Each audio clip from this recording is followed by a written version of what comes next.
Hello and welcome back to another car conversation. I don't know if you all have seen these videos. Yeah, I'm going to post them. These clips here of these two young boys, which this isn't the first time. We saw the young girl, I can't remember if that was a year ago or not, being dragged out of the school and put in the back of a police car.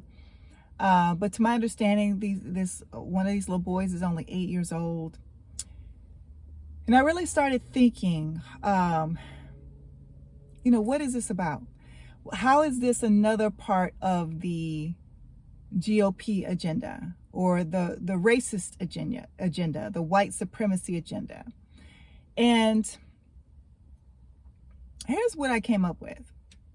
My personal summation is that we are seeing this more and more with police going after kids, children, babies, 5, 6, 7, 8-year-old, below 10, below 16, below 18. That's a baby, in my opinion, a baby. Maybe your cutoff might be 16, but until they are, a legal adult in certain states, they're a minor.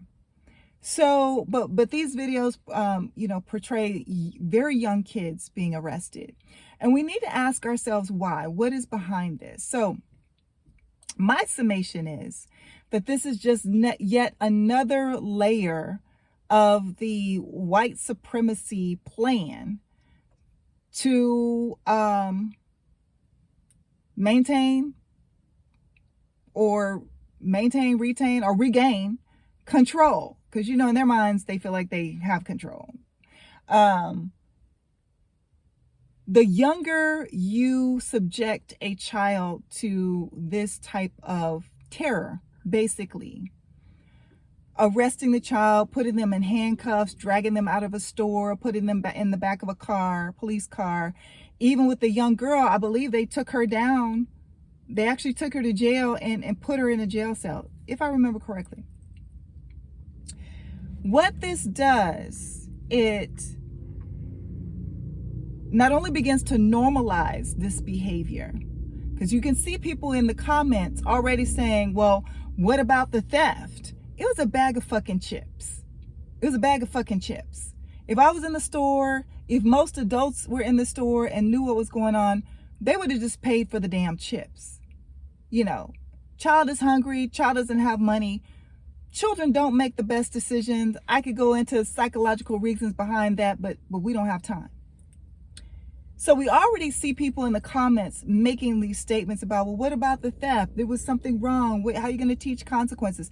You don't teach consequences to an 8-year-old by dragging them out of a store, terrorizing them, handcuffing them, and putting them in the back of a police car where they have seen over and over people getting killed in that way, dying in that way.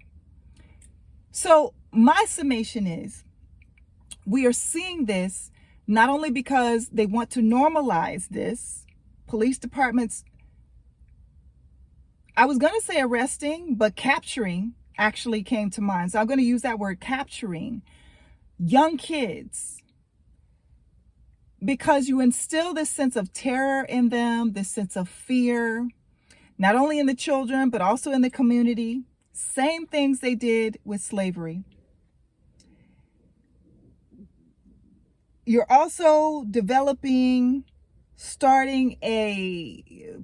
that child in the system, starting an arrest record at an even earlier age than what we have been accustomed to seeing.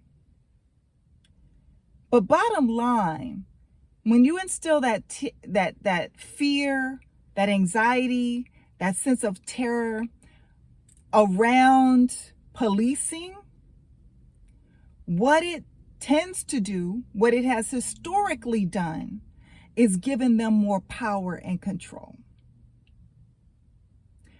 So if I start terrorizing these communities at an even younger age and making an example of even younger members of their community, not only is that child going to grow up afraid and also with an arrest record, but the others in the community that see this are going to be afraid as well. If they're going to arrest an 8-year-old, they wouldn't hesitate to arrest me at 20, at 30, at 40.